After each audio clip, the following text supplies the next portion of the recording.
हम पढ़ के आया नहीं अभी आया माता जी ने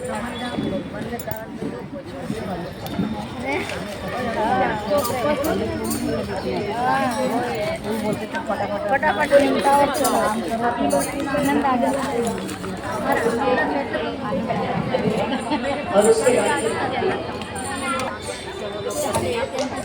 हेलो ये माइक की आवाज बहुत कम हो रही है, क्या बात है?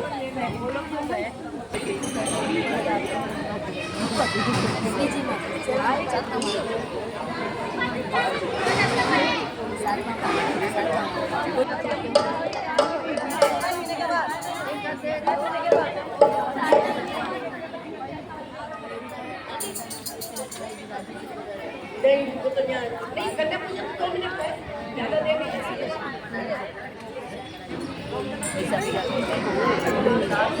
हाँ जी, नहीं तो मैं समापन का करवाएं, राम जन्म का काम क्या शुरू करवा दे। श्री राम जी का कार्य शुरू करा दे। आपकी तैयारी मुझे लग रही है। हाँ जी, चाय से फ्री हो गए सभी लोग, पी लीजिए एक बार, जो कि हाथ फ्री कर लो जरा। चाय पी के हाथ फ्री करो, मुंह फ्री करो फटाफट।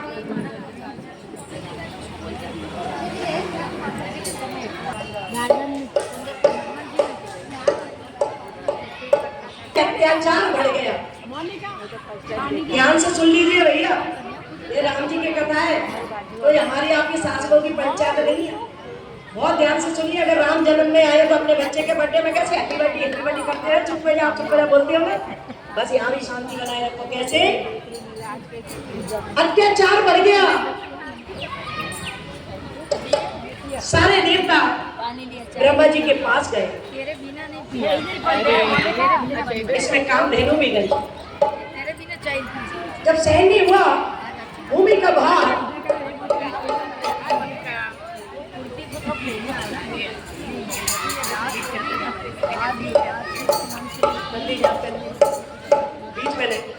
बीच में नहीं व्याख्यान चलेगा। तो अत्याचार जब बढ़ गया, सारे देवता गए, प्रार्थना की, तो पहले मन शत्रुपा जी ने तपस्या की और उन्होंने वर मांगा कि मुझे आपके जैसा पुत्र चाहिए। ठाकुर ने कहा कि मेरे जैसा तो कोई दूसरा नहीं है, मैं स्वयं आपका नहीं दूंगा। मन शत्रुपा की कहानी सोच में ही चल रहे हो। फिर अदिति जी की कहानी आती है और अब आती है राजा दशरथ की। एक बार दशरथ जी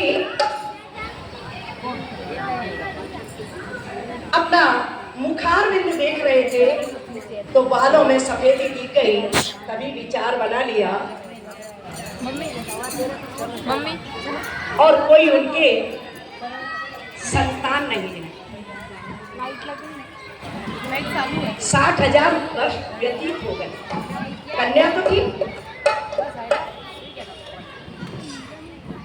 कन्या का नाम था शांता और उनके पति थे ऋषि श्रृंगी, जिन्होंने यज्ञ करवाया और फिर पुत्र प्राप्ति हुई। तो राजा दशरथ के मन में आया कि अब मेरे बाल सफेद हो रहे हैं, और जब पुरुष के कान के बाल सफेद होने लग जाए साइड में, तो समझना चाहिए अब हमारा बुढ़ापा है, हमें यहाँ से ही संन्यास लेना चाहिए। लेकिन अब यहाँ संतान नहीं है, राज वैभव किसको दे, ऐसा मन में विचार करके के और राजा दशरथ जी के मन में आया। तो मैं पहले चौपाई का विवरण और दोहा ले लेती हूँ, उसके बाद आपको विवरण सुनाती हूँ। कि एक बार भूपत मन माने, बहुत सुंदर प्रसंग है। भूपत माने राजा। कि एक मन माई बेगला मोरे सुध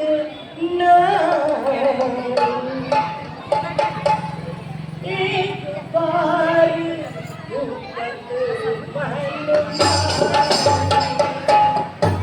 बेगलाल मोरे सुध एक बार मन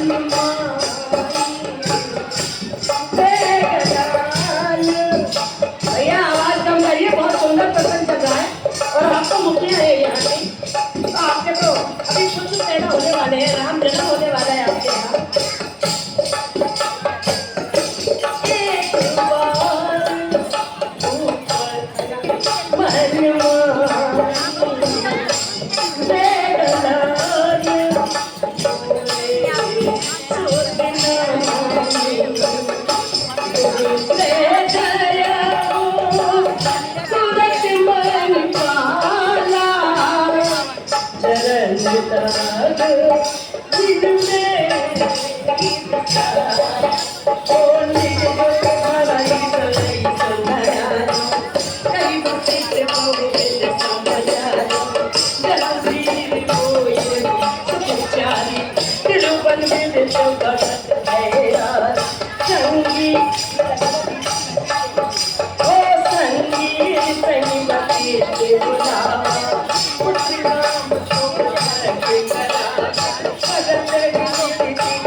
एक बार